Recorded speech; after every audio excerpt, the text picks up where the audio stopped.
a todas y todos los que nos están viendo en esta entrevista que vamos a tener con nuestra querida amiga, narradora, autora y educadora Wanda de Jesús Arbelo, a quien tengo el gusto de conocer hace muchos años y que me ha iluminado muchísimo en estos temas de lo que es la narración oral, el tema de la alfabetización, de la literatura infantil. Además, tengo el placer de poder leer sus libros.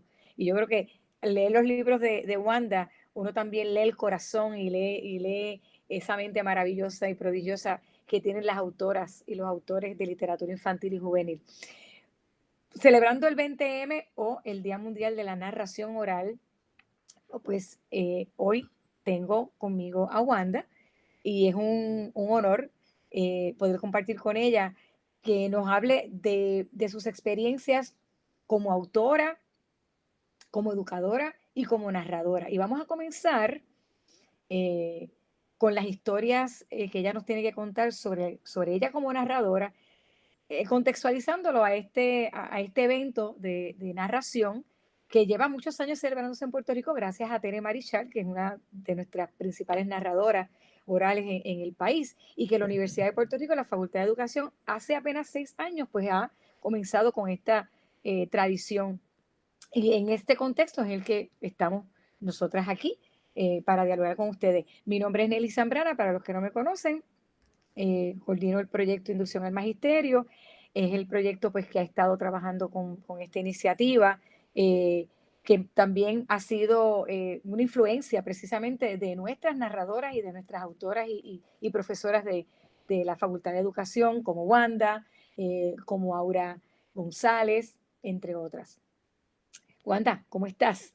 Yo estoy contenta, muy feliz de poder estar aquí compartiendo contigo y con todos los compañeros y compañeras que estamos a través de la pantalla, Que estamos a la distancia, pero que estemos a la distancia no significa que estemos distantes. Exactamente, así mismo es. Esas son las barreras del espacio que en la virtualidad nos ayuda De hecho, sí. a manejar, y pues ciertamente le estamos sacando el mejor provecho en este momento. Hay 3 roles bien importantes que me gustaría dialogar contigo. El primero sería el rol de narradora, contextualizado en el evento que tenemos de narración oral. ¿Qué es narrar? ¿Para qué narramos? Pues miren, lo cierto es que si usted respira, usted es narrador o narradora. Yo amo narrar porque soy cuentera y todos, como dice Tere Marichal, todos somos cuenteros, todos contamos. Usted cuenta. Usted no solo cuenta, usted es hijo e hija de la larga tradición de lo que es contar. Por ejemplo, dice la alucinante argentina Ana Pellegrín, especialista en narración, la inmortal Ana Pellegrín, que la tradición oral se monta básicamente a través de 3 procesos.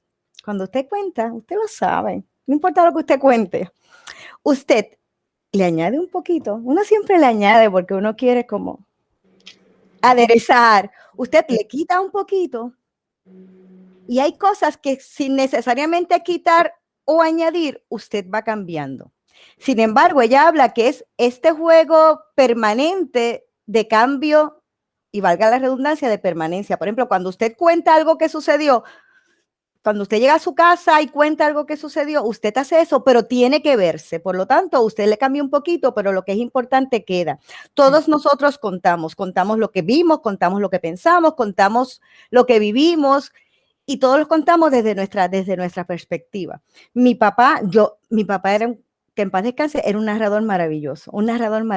Yo me sé todos los cuentos que usted se puede imaginar de Juan Bobo, precisamente. Además tenía mucho gusto para contarlo y además siempre los cambiaba. Y yo me acordaba muy bien de cómo los cambiaba. Así que de mi papá yo aprendí el gusto por narrar. Pero yo pensaba que eso era solo contar. De Tere Marichal, de la gran Tere Marichal, yo aprendí a honrar el acto de narrar. A honrar y entender lo que podía significar narrar como testimonio, como documentación. Así que es importante, por ejemplo,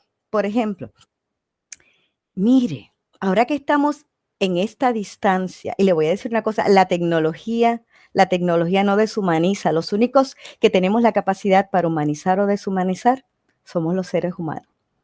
Y en estos procesos de distancia física, en estos procesos, yo soy maestra de 7º grado en la escuela secundaria de la Universidad de Puerto Rico. Y yo le pregunto a mis nenes y nenas, yo les digo, ¿quiénes de ustedes ahora tienen más contacto con sus abuelitos de los que tenían antes? Porque antes solo se circunscribía a cuando usted lo iba a visitar. Ahora los tiene que llamar por teléfono o quizás hace FaceTime. Y la mayoría de mis estudiantes dice que es cierto que tienen más contacto, pero a veces no saben qué preguntarle o sobre qué hablar. Así que tenemos como proyecto de aproveche ese maravilloso ser que tiene miles de historias. Cada vez que pase algo, pregúntele qué era cuando eran pequeños, qué sucedía en esas Navidades. Claro. O cómo iba a la escuela. Así que los nenes están recuperando esas historias, que son narraciones, y creando memorias, y claro, compartiendo las memorias. Así que el arte de narrar y contarle a otro, así que en ese momento su abuela, su abuelito, su tío, es ese narrador. Es ese narrador que va pasando esa historia de la familia. Fíjese que nosotros tenemos historias de nuestras familias, ¿verdad? Primero del núcleo, del maravilloso núcleo, lo que llamamos ahora el núcleo familiar, del núcleo familiar de nuestra familia más grande, de nuestra familia extendida. Tenemos, los pueblos tienen historia, y aquí me refiero a su comunidad tiene historia, porque esta calle se llama de una manera y no se llama de otra. Exacto. Porque este barrio se llama de una manera y no se llama de otra. Los municipios tienen historia. Tienen historia muchísima. Las naciones, Puerto Rico, la nación de Puerto Rico tiene historia. Y las personas todas tenemos historias que merecen ser contadas, que merecen ser narradas. Y es importante recuperar el gusto por narrar. Cuando usted narra, está compartiendo y todos aprendemos de todas y todos. Sin duda alguna. Ya que ciertamente narrar es, como dijiste, si respiramos y hablamos, podemos narrar, e incluso podemos, si tenemos conocimiento de otros lenguajes para poder comunicar. Claro. También lo podemos articular. Entonces, que la importancia que tiene la educación, no solamente como un derecho llave que te abre puertas para muchas cosas, sino como el escenario, ¿verdad? La educación ya puesta en acción, el escenario que es propicio para modelar todo esto, para demostrarlo y para vivirlo, ¿verdad? Vivir la narración como educadora con tus estudiantes. Ahora mismo, bueno, llevas varios años como profesora de 7º grado, que es una etapa extraordinaria. Es la mejor. Yo le digo a mis nenes que es la mejor. La escuela elemental y la escuela secundaria, lo que llamamos la escuela intermedia. Entonces, con estos niños y estas niñas, ¿cómo trabajas? Ahora vamos a la faceta de educadora. Ese arte, esa tradición de narrar, y cómo lo ves insertado como una actividad importantísima dentro del currículo. Pues mira, es interesante porque narrar en comunidad tiene que ver con estructuras participativas, con el que todos, porque una cosa es que yo le diga a alguien, tú tienes derecho, porque es tu derecho sagrado, a una voz. Y otra cosa es que yo cree efectivamente esos espacios donde esa voz se escuche. Porque son dos cosas muy diferentes. Decir, tú tienes el derecho, pero no ayudar yo a crear los espacios donde se pueda ejercer ese derecho sagrado. Por ejemplo, como maestras y maestros, yo he tenido que ir ajustando, porque uno se va mirando. Ahora, por ejemplo, en la sala de clases, cuando los nenes intervienen, yo recuerdo que siempre yo decía, qué sé yo, dime Ignacio, Ignacio es el nene de Nelly, dime Ignacio. Ignacio está interviniendo en la clase, quiere decir algo en la clase y yo digo, dime Ignacio. Yo aprendí que no es dime Ignacio, es dinos Ignacio. Dinos. Tú nos estás contando. Dinos, cuéntanos. Y es difícil porque uno está acostumbrado y ahora a través de las clases virtuales, cuando Alexa, por ejemplo, una estudiante mía me dice, maestra, yo dinos Alexa.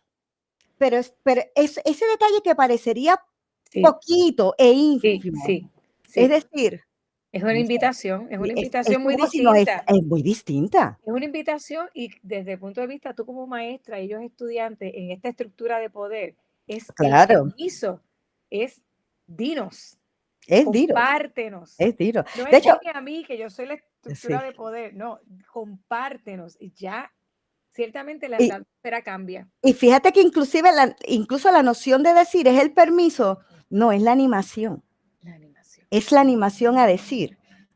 Una vez uno dice es permiso, nuevamente es el paradigma de la estructura, de la estructura. Y cuando Alexa o Ignacio termina de decir lo que nos tiene que decir, para mí es muy importante honrar eso y decir, ¿vieron lo que nos dijo Alexa? Exacto.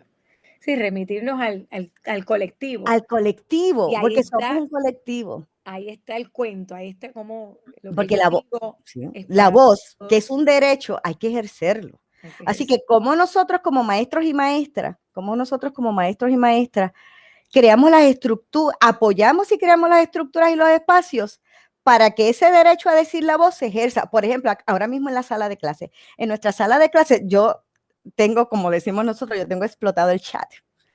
Es lo único, es de lo que yo voy a extrañar, yo creo que es lo único que yo voy a extrañar de los cursos no presenciales. ¿Por qué? Porque es un espacio donde mis nenes y nenas más tímidos, o que quizás no se sientan tan cómodos utilizando la Ujú, voz en la oralidad, ujú, ujú. sí se sienten muy cómodos utilizando esa voz en la oralidad a través de la palabra escrita. Sí, Y entonces ellos van escribiendo simultáneamente y de repente hay una pregunta abierta, y en mi clase todas las preguntas son abiertas, hay una pregunta abierta, porque usted tiene que crear preguntas abiertas. Las preguntas abiertas son las únicas tipo de preguntas donde todos podemos participar realmente y desde nuestra perspectiva. Ellos escriben y entonces es importante para mí decirles, compañeros, después que usted publique lo que acaba de publicar, lo que acaba de escribir, recuerde de darse regalo de leer lo que el resto de nuestros compañeros ha escrito para nosotros. exacto. Y entonces ellos van leyendo. Y yo voy diciendo con quién usted está de acuerdo, con quién no, qué le gustó. Y lo vamos leyendo y vamos celebrando esa voz. Porque narrar implica que usted cuenta a alguien y la voz es suya, pero usted tiene que sentirse cómodo con su voz o cómoda con su voz. Así que, ¿cómo nosotros creamos? Por ejemplo, yo puedo crear un evento de narración oral con mis nenes. Claro que sí. Hay 5 que yo puedo identificar desde ahora que van a decir, Wanda, yo voy. Ujú. Y hay otros que van a decir, no, gracias. Yo he hecho el trabajo que tengo que hacer para que los compañeros y compañeras que dicen no, gracias, se sientan en un espacio, lo más importante, emocionalmente seguros para compartir esa voz. Claro. Porque yo le puedo decir a ellos, compañero, usted tiene su voz y la tiene que utilizar. Mientras la estructura en mi salón de clase es una estructura que no permite, y ahí sí es no permitir desde mi autoridad, Ujú, ujú. Sí, que esa voz se manifieste y se celebre. Y se exacto. celebre. Sí que son pensamientos bien profundos porque no es algo que emana, hay algunos chiquititos que se olviden, ese va a hablar gracias a usted o a pesar de usted, A usted lo pesar de sabe, usted. o a pesar de usted, Claro. ese nació También así, en pero los hay que crear las estructuras, hay que crear hay las que estructuras. crearla y los tiempos también. Entonces, Claro, el tiempo cobra otra dimensión porque, eh, 20 estudiantes, 30 estudiantes, bueno, tú manejas yo 28, tengo 30 estudiantes. exacto, entre 28 y 32 Entonces dependiendo del grupo. entonces, digamos que 15, que la mitad quieran expresarse. Probablemente el tiempo no da. Entonces, desde la estructura esta de poder, cómo nosotros la abrimos Abrimos, y tenemos la suficiente flexibilidad para reconocer esto que se está dando es importante porque esta oralidad sí. hay que seguirla alimentando, porque se alimentan muchas cosas dentro de nuestro ser cuando estamos narrando y cuando estamos incorporando ¿verdad? Nuestras ideas o nuestros chistes o nuestras distintas inflexiones a esa narración o la estamos contextualizando. De pronto, o sea, hay muchos elementos de la Hay memoria, de muchísimo. funciones mentales que están trabajando, de vocabulario inventado también, Claro, que son los más geniales. son los más De hecho, geniales, y mantener a la audiencia cautiva, y que sobre todo eso que quieras decir esté llegando, porque todos tenemos algo que contar. En el tiempo que tenemos de clase, definitivamente eso tenemos que romperlo, o sea, y tenemos que crear entonces una dinámica que no se termine, pero que en algún momento haya se pueda recoger para escuchar lo que cada cual trajo y por qué esto es importante y que lo puedas vincular con lo que quieres alcanzar, con las metas que quieres alcanzar dentro de tu clase, ¿no? Es que es un poco complicado para los educadores y educadoras que quieren dar la voz y que saben que, pues digamos, a lo mejor 5 o 6 niños que estén narrando historia, ya se te fue una hora. Entonces, hay un reto grande ahí de administrar el tiempo, pero a la misma vez, para la misma vez ser lo suficientemente democrática para que De hecho, participen. fíjate que nosotros hemos descubierto, bueno, algunos no lo han descubierto, yo tengo que aceptar que yo lo he descubierto. Y cuando digo algunos no lo han descubierto, estoy hablando de los que todavía no lo han descubierto y de los que ya lo habían descubierto muchísimo tiempo antes que nosotros. Pero este espacio, por ejemplo, tal vez yo no tengo en el salón de clase espacio para que 30 ni tal vez, porque yo creo que sí se puede administrar a través del año. Fíjese que usted tiene todo un año. Para que 30 niños narren. Ajá, pero yo tengo la posibilidad de que 30 niños se graben narrando. Excelente, claro. Se graben narrando y creamos unos espacios, un YouTube privado, educativo de nuestro salón, sí, por supuesto, para que todos gocemos nuestra narración. Precisamente el tema de este año, cuando lo empezamos a trabajar y a pensar en el equipo del proyecto, pensamos, bueno, es que estamos desde la virtualidad. Claro, el 20M del año pasado también lo hicimos desde la virtualidad porque cerramos en marzo, el 15 de marzo todo cambió y el 20M pues se produjo desde la virtualidad totalmente, aunque anteriormente sí siempre tuvimos desde el 2017 el registro en línea Claro. para que los maestros y comunidades a través de Puerto Rico hicieran sus historias y las pudieran subir a la página. Pero ahora, pensando en el tema, dijimos, bueno, desde la virtualidad, narrando desde la virtualidad por la convivencia en la diversidad. Y trabajamos el tema de la diversidad y la convivencia tan importante porque nos han dado duro muchos eventos raciales, de género, de diversidad funcional. Hemos estado bregando con tanta temática en donde tenemos que darnos cuenta que como sociedad tenemos que abrirnos y abrazarnos a nuestra diversidad y que tenemos que concebir, pienso, es mi idea, concebir la diversidad como la norma. La norma De hecho, es es que no hay esa. otra. Es que no La hay norma otra. es la diversidad, es la diferencia. Así que No hay otra. no tenemos de otra. Así que vamos a celebrar que hay muchas distintas diversidades y diversidades humanas que son eso, son humanas, no son artificiales. Y pues hay mucho tema en lo que concierne a géneros, diversidad funcional y los cerebros neurodiversos en vez de cerebros defectuosos, la diversidad lingüística, tanto que se puede abrazar en el tema de la diversidad.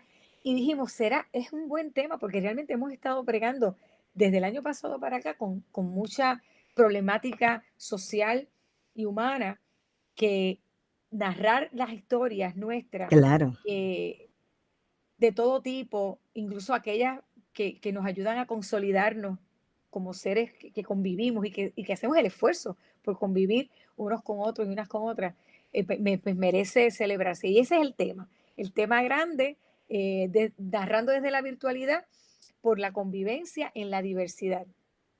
De hecho, disculpa que te interrumpa y ahí mis nenes dirían, Wanda, no es interrumpir, es intervenir. Ok, okay, ya yo los tengo. Okay.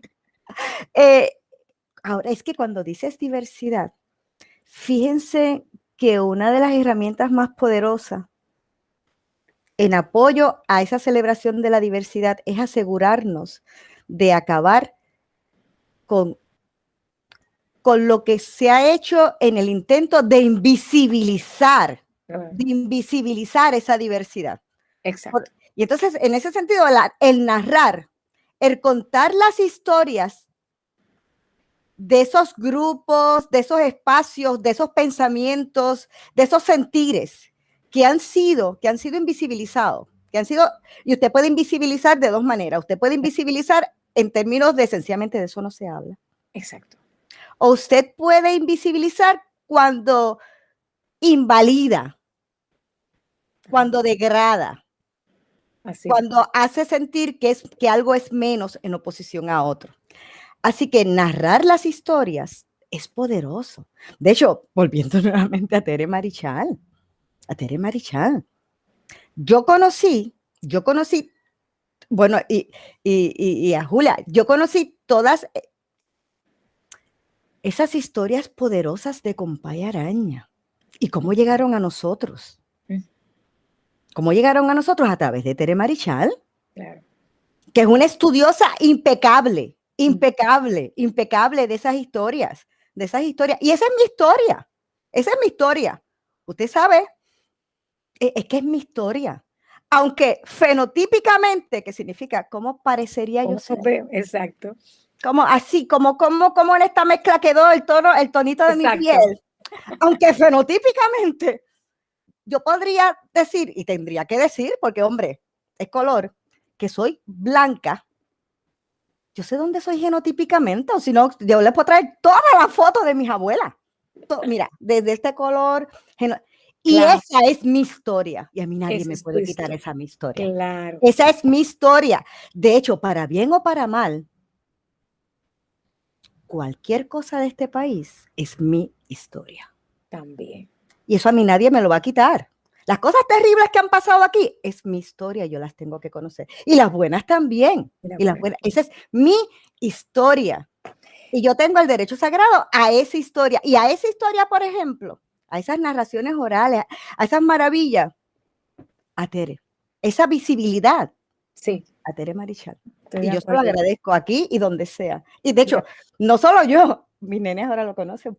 Claro. Y yo soy testigo también de cómo en otras actividades que hemos tenido, los estudiantes crean historias, crean sus historias y las narran a través del kamishibai, que es esta carta súper chula, de hecho, que la llevas para todos lados y que tiene también su historia. Mi kamishibai está en el salón. Tengo que ir a buscar a la escuela. Exacto. Y como hay muchísimas otras maneras, y Tere las ha presentado de manera magistral en pedazos de tela, trazos de tela, en su indumentaria que ella utiliza, artefactos que utiliza.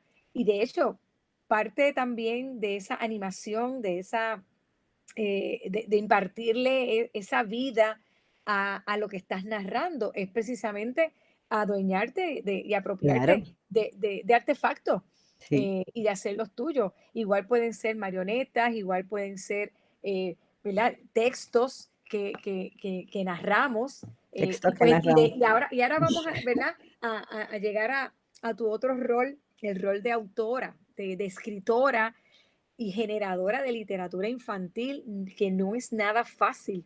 No, no lo es. Tiene su complejidad y yo quiero que nos hables un poco de eso. Y pues celebramos dos de tus libros, Felipe, Corazón de Gigante, y Julia, Corazón de Poeta. Aquí tengo yo qué corazón la tengo.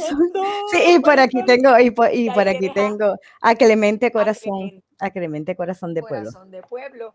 ¿Por qué quiero que nos hables del género de biografía? Porque a mí lo estoy disfrutando muchísimo. He tenido mucha experiencia con Felipe, como con el texto de Felipe, la historia de Felipe, en distintas escuelas que hemos ido a contar su historia con estudiantes de la Facultad de Educación y con egresadas y egresados. Y ha sido una experiencia maravillosa.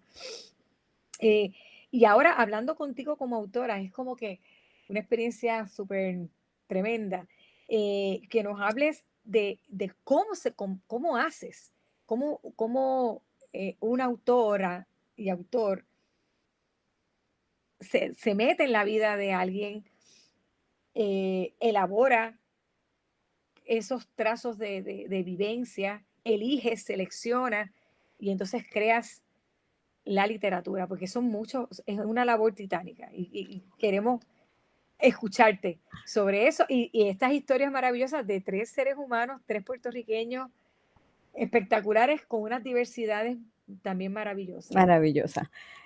Pues mira, escribir biografías para niños y niñas. De hecho, estas 3 biografías en particular, que es la de Roberto Clemente, la de Felipe Corazón de Gigante. Felipe es el gigante de Carolina.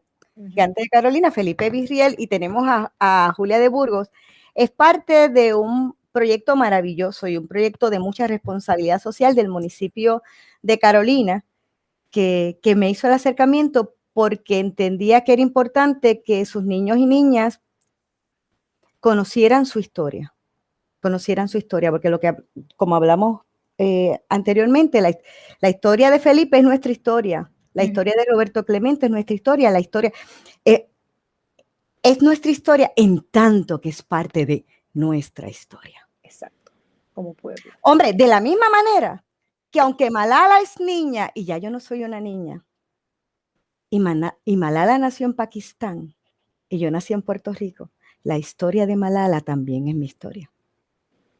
Si usted cree en la justicia y en proteger y ejercer los derechos, la historia de Malala también es su historia. Eso es bien importante, porque, claro, nosotros hacemos estas divisiones un poco arbitrarias de naciones, países, lugares, pero no, en tanto que humano es nuestra historia. Y entonces el municipio de Carolina quería crear para los niños y para las niñas y libros de literatura infantil de la más alta calidad con las historias, en las que se narraran.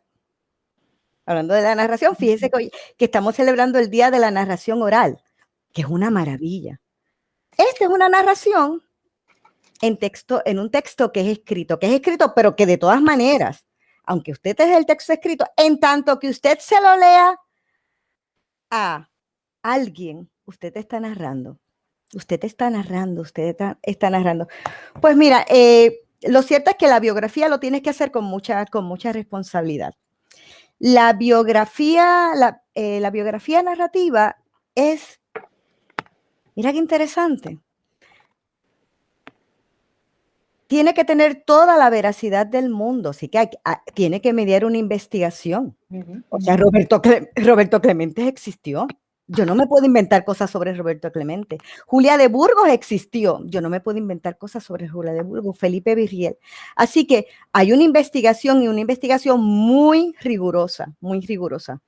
No hay manera de dar cuenta de toda la vida de un ser humano en un libro. No hay forma. De hecho, usted escribe cada momento de su día y un día hace un libro. Por lo tanto, es nuevamente un juego después que usted lee de una selección y usted hace cortes, Esa selección va a depender, en mi caso, y yo estoy clara, ¿no? ¿Cuál es mi objetivo? Yo siempre pienso, ¿qué es lo que los niños y niñas tienen derecho a saber? Tienen derecho a saber sobre esta persona. ¿Qué es lo que mis niños y niñas tienen derecho a saber sobre esta persona? Y claro, son humanos, así que como todos los humanos han cometido errores, hemos cometido errores y claro, han logrado cosas que otros seres humanos podrían no haber logrado.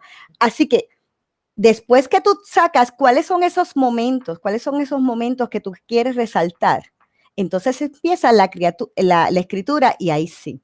Es una escritura literaria. Cuando digo literaria, me refiero a que tiene que fluir en términos estéticos. Todo lo que dice ahí es cierto. Pero lo va silvanando de manera que esa lectura fluya de manera estética. Sino que es, pues si no se convierte en un texto expositivo, como usted podría ir, por ejemplo, a una enciclopedia, a buscar un texto enciclopédico, una nota biográfica sobre esa persona.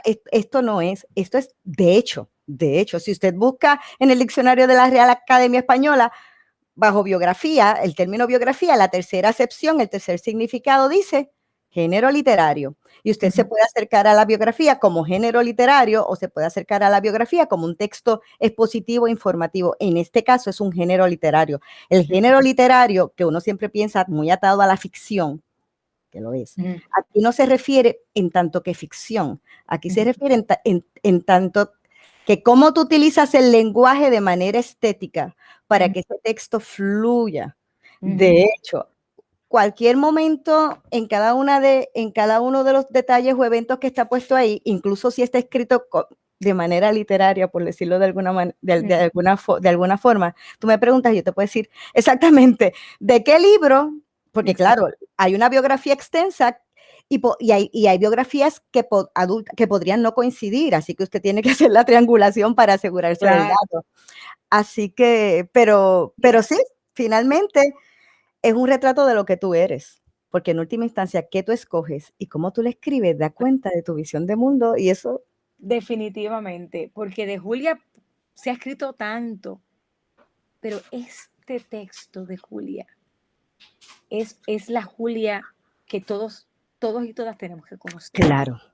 Y ahí es donde está tu responsabilidad y tu acción política como escritora.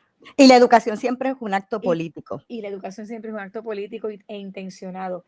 Muy intencionado. Aquí en esta página, es que esta me encantó. Entonces hay una serie de cosas interesantes con el texto de Julia, porque la presentación, y eso sería maravilloso poder entrevistar a Mrinali, a Pareja Astacio, yo he visto muchas ilustraciones. Una ilustradora exquisita, y le agradezco. Es exquisito, porque la combinación es perfecta, es sublime del dibujo y de ciertos elementos que ella viene agarrando desde las primeras páginas, como es el moribibi, la plantita del moribibi, que tiene también un significado bien lindo dentro del texto que tú hilvanas también. Y en esta página, bueno, en todas las páginas también podemos ver como si fueran dos textos. Sí, siempre es así. El texto que habla de su vida y la poesía, pedazos de su poesía o de sus escritos que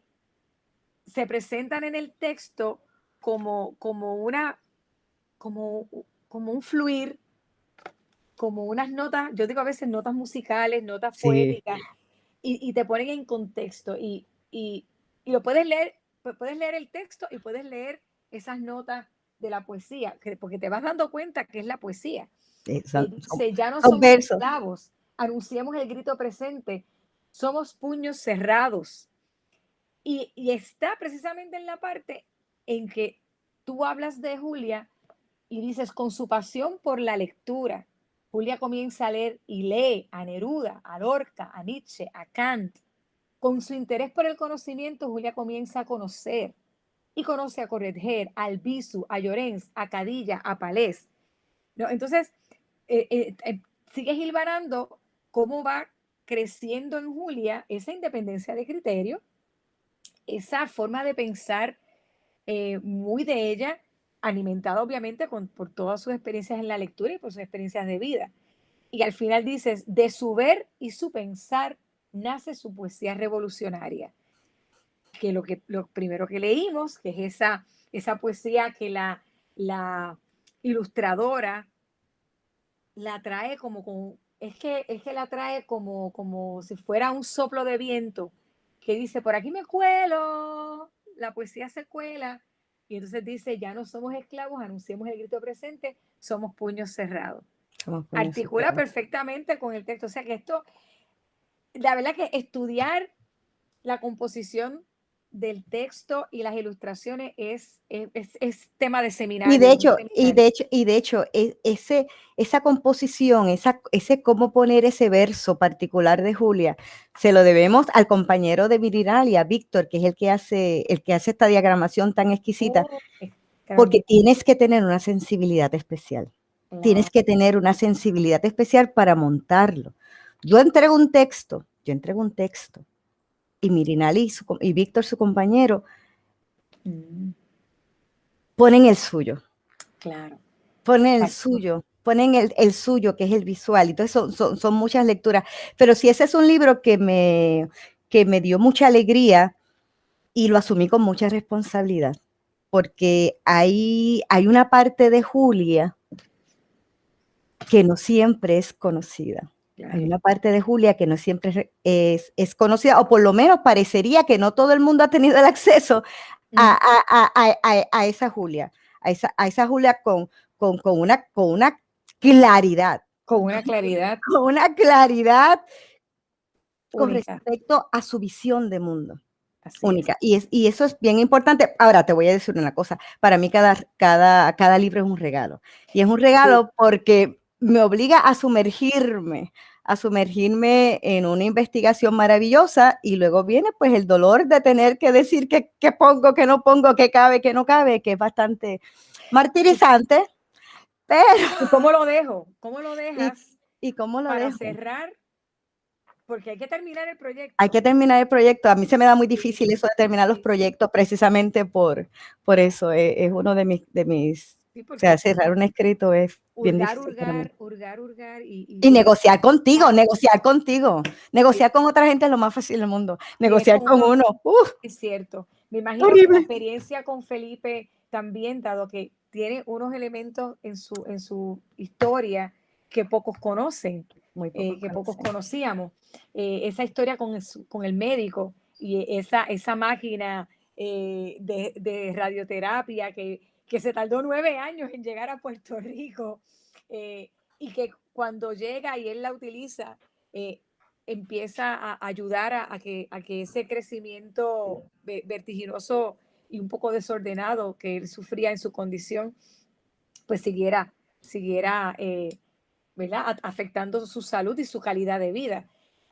Es que cada página de estos libros, igual con el de Roberto Clemente, es una ventana que tú abres y por lo menos yo siento que se queda abierta porque a mí se me Se queda queda esa abierta. idea de que yo quisiera saber qué más ocurrió allí.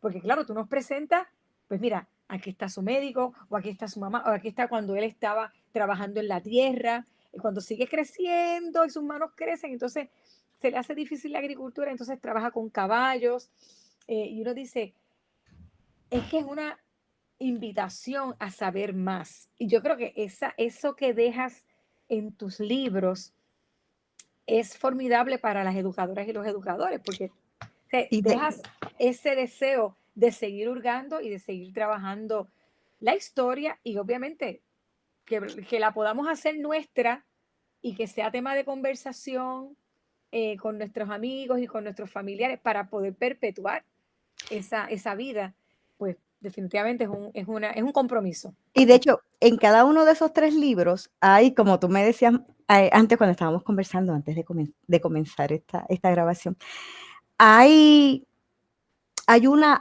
oración que se repite y que va moviendo y que va moviendo. En el caso de Felipe, y claro, obviamente es seleccionada con mucha intencionalidad, con mucha reflexión.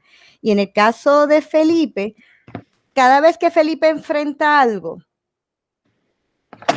se crea esta estructura sintáctica que dice, no sabía si, y claro, lo que viene después de sí es qué es lo que tiene que enfrentar.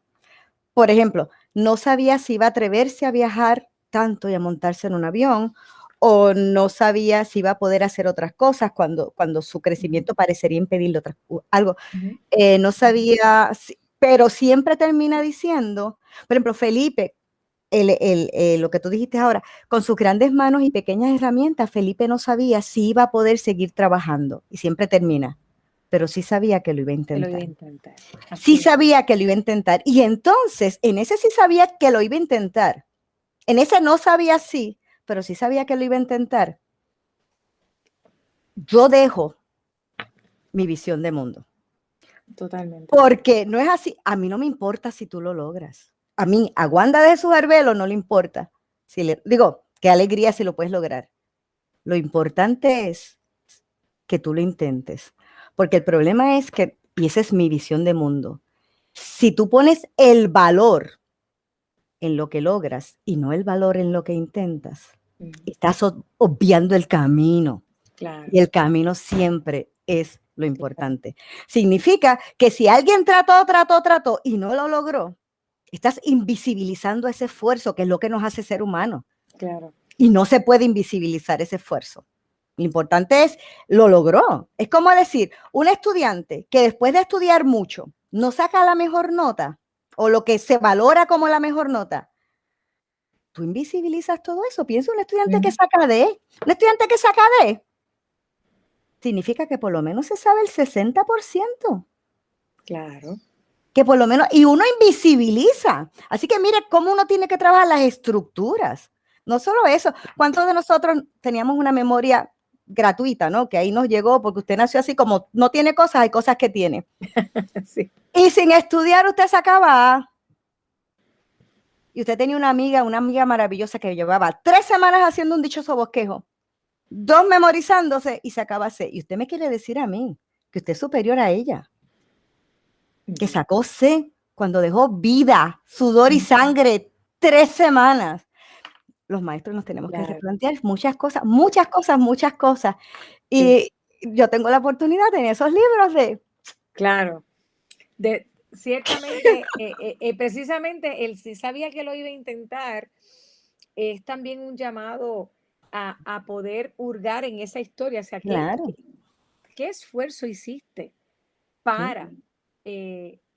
para seguir en la brega? O sea, para Y de meterle hecho, mano al problema. y en esa historia la mitad no lo logra. Claro, entonces ahí Pero el está valor la es que buena lo quería historia, intentar. ahí está Exacto. de ahí salen las mejores historias, De ahí la ¿verdad? El mejor historia. cómo, ¿sabes? ¿Cómo lo intentaste? Yo creo que ¿Cómo lo intentaste? hay mucho en esa frase que es bien poderosa y que también en Julia y en Roberto se va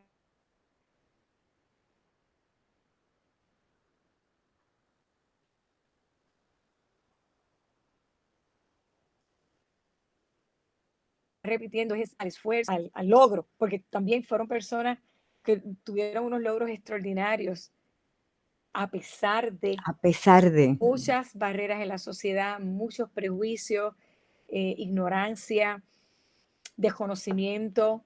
De hecho, intentarlo siempre es un logro. Exactamente. De hecho, usted sume sus intentos y sume sus supuestos logros. Siempre, la vida es los intentos. La Sí. vida es los intentos.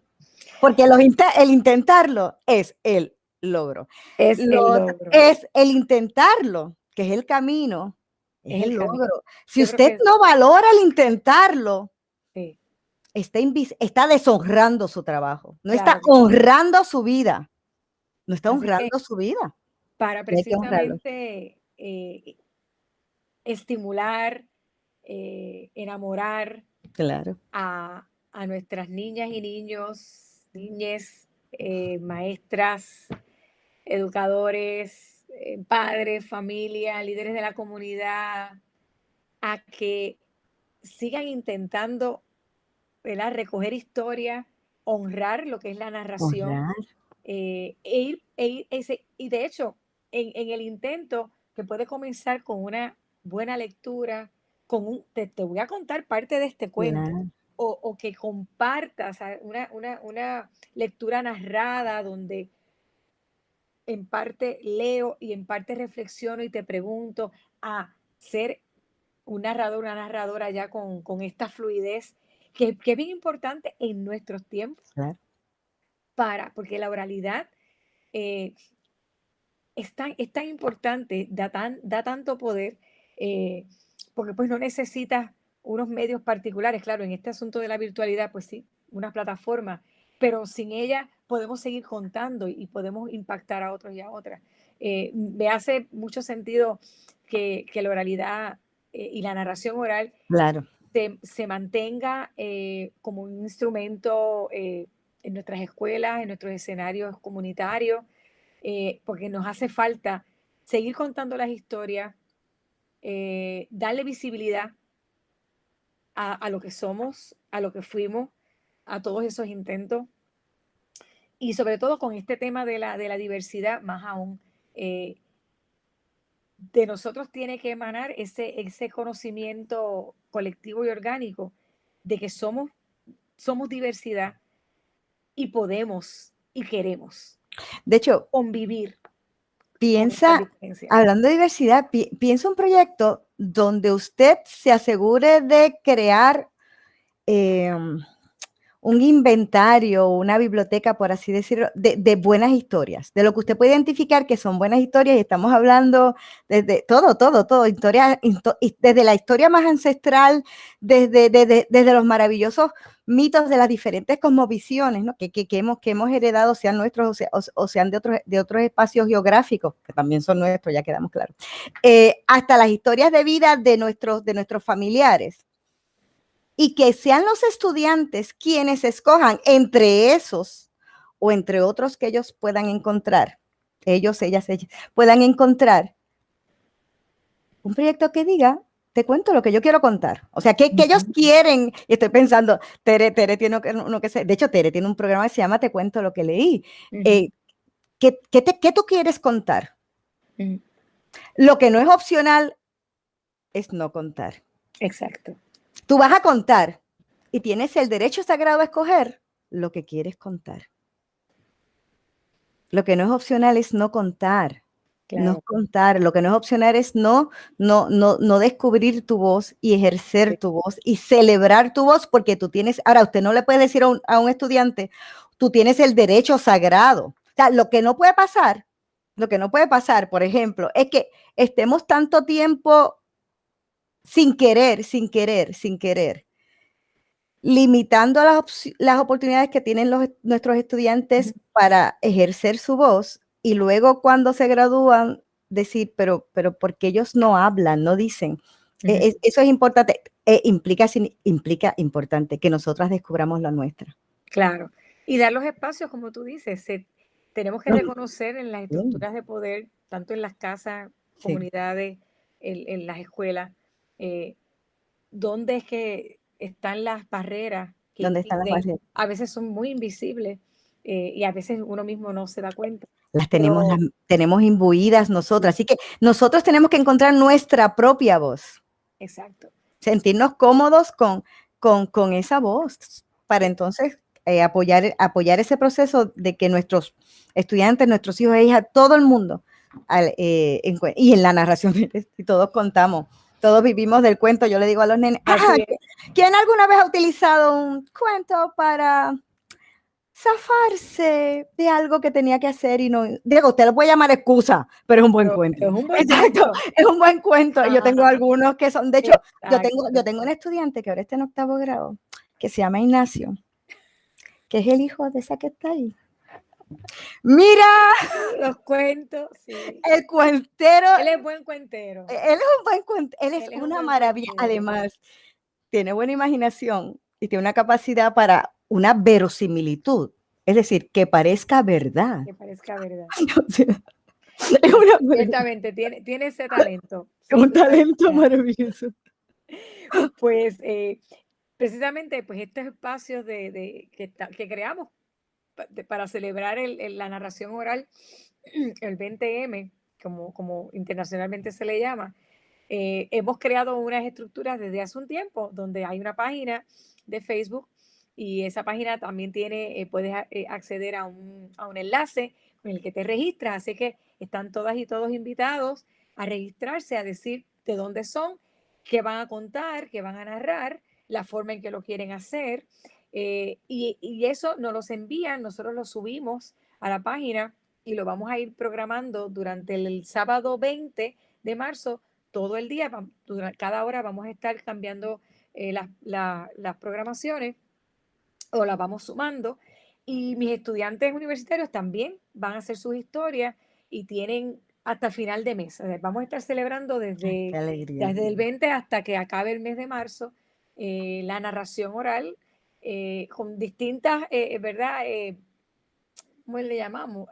Ciertas alteraciones a lo que es la propia narración, y como Tere, ¿verdad?, lo ha dicho a viva voz, ¿verdad?, muchas veces, qué es narrar y qué no lo es, pero en este intento que estamos haciendo de recuperar nuestras voces y nuestras historias, podemos comenzar con textos que nos inspiran, como esto que tú escribiste, y otros que autoras y autores puertorriqueños han escrito, o literatura mundial, internacional, hasta nuestras propias anécdotas. Así que en esta celebración y en esta puesta en práctica, la puesta en acción de lo que es la narración, pues esperamos que muchos participen y en la página pues vamos a estar proyectando todas esas contribuciones que recibimos de distintos lugares. Vamos a tener también otras entrevistas, así es que como la que tenemos contigo y otras contribuciones de egresadas y egresados. De hecho, el cuento de Clemente, la historia de Julia, van a estar trabajadas desde la página de Cire Sánchez, que es nuestra... Y leamos por siempre. De Leamos por Siempre.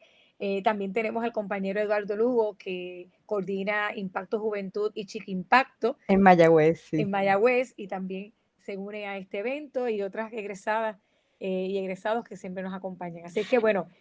Sí, le tengo que decir algo a quienes nos están escuchando, le voy a decir. No se asuste por lo que le voy a decir y le advierto que se va a asustar, pero no se asuste. Mire, todos somos cuenteros, todos narramos. Así que usted tiene toda la capacidad del mundo para grabarse narrando.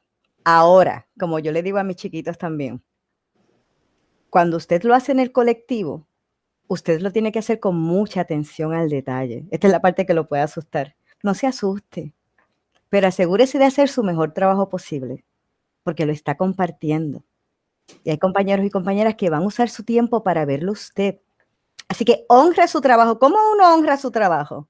Asegurándose de la atención al detalle. Exacto. Así es que uno honra su trabajo, asegurándose que todos los elementos usted haya hecho en ese intento, como Felipe, su mejor trabajo posible. La atención al detalle. Porque es la manera de honrar al que lo ve, pero sobre todas las cosas, de honrarse a usted mismo. Así es. Muy, muy lindo. Gracias. Gracias, Wanda. No, para mí una alegría. Contarnos estos roles que tú tienes y que están constantemente, ¿verdad? Interactuando, sí. El de educadora, el de autora e investigadora y el de narradora. Con esto cerramos nuestra conversación contigo en este momento, así que te agradezco muchísimo tu tiempo. Yo sé que para mí es un placer. Seguimos en la brega de nuestra educación a distancia y nuestros espacios. Es importante educación a distancia sin estar distante. Sin estar distante, ciertamente. Porque quien único tiene la capacidad para humanizar o deshumanizar el proceso somos nosotros. Usted lo sabe, usted tuvo maestros que estaban a un pie de distancia y usted lo sentía años luz. Y estaba ahí al lado de su escritorio. Exactamente. Somos nosotros los que humanizamos o deshumanizamos. Perspectiva, palabra muy importante, perspectiva. Bueno, gracias, Wanda, un placer haberte tenido y seguir aprendiendo de ti. No, yo de ustedes. Abrazo. Y mira, aquí está mi corazón. Bueno, gracias. Gracias a ustedes por escucharnos. Muchas gracias.